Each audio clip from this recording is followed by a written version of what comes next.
Oi, Gleger. Edu, é o seguinte, ó, não, assim, não dá pra gente dizer aqui que a Ponte jogou muito mal, não jogou futebol, né? Não dá pra dizer isso.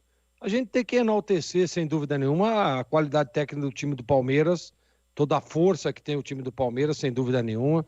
Nós falávamos que o Palmeiras era o favorito, né? Eu disse que eu acreditava que poderia ter uma reviravolta, poderia ter aí, por exemplo, uma zebra, digamos assim, e a Ponte tentar surpreender, mas eu a todo momento disse que o Palmeiras era o favorito. Isso tá aí os programas durante toda a semana, não só eu quanto o CH e o Tigrão também dizia, mas eu acreditava num bom resultado. Por que não?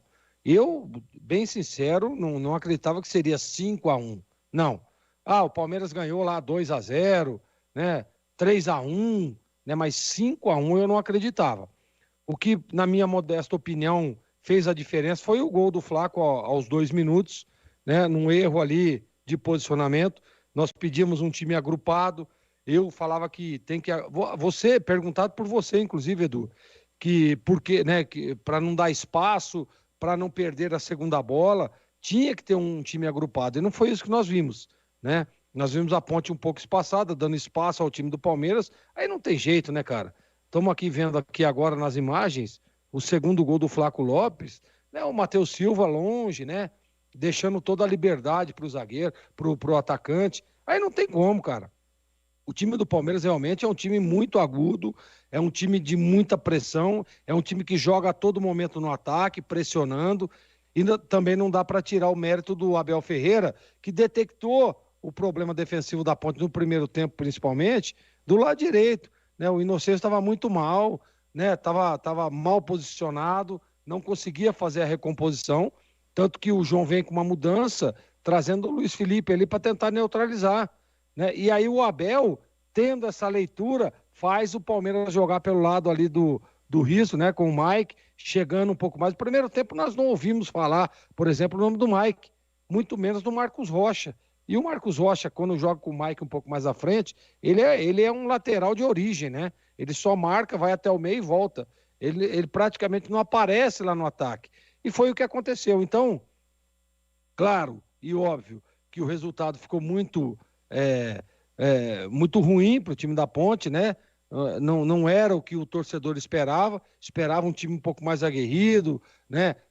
Tentando trazer um pouco mais de incômodo para o time palmeirense, mas não foi isso que nós vimos. Nós vimos um Palmeiras jogando solto, tendo a maioria das vezes a posse da bola, chegando, criando as grandes oportunidades. Se eu não me engano, foram 2 bolas na trave, né? Finalização de fora da área, o Palmeiras pressionando, chegando, e depois a Ponte consegue fazer um gol ali nos últimos minutos, um gol de honra para minimizar aquilo tudo que aconteceu. Mas eu não quero tirar o mérito do Palmeiras, que para mim, disse isso durante toda a semana, é um dos maiores times do Brasil hoje, da América do Sul.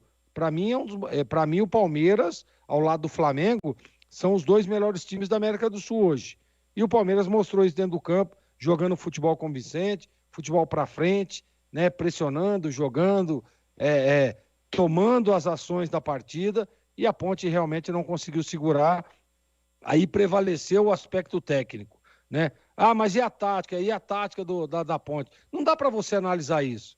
Não dá para analisar, porque nós pedimos 3 zagueiros, né? Depois o João muda para 2, né? E aí não tem como. O Palmeiras a todo momento foi melhor no jogo, mereceu o resultado, e para mim, o 5-1 diante de tudo o que aconteceu no jogo, foi ok, né? O Palmeiras criou, você vê aí esse último gol, a tabela, né? A tabela, o Mike Hendrick, depois o Flaco Lopes lá do outro lado, então mereceu.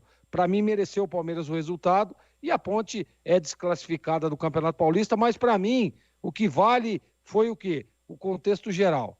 Diante de tudo que foi criado, especulado antes da competição, uma classificação veio a calhar, a Ponte classificou, foi lá, tentou, encarou, mas infelizmente esbarrou aí num time que para mim é o maior time do Brasil hoje, viu, Edu?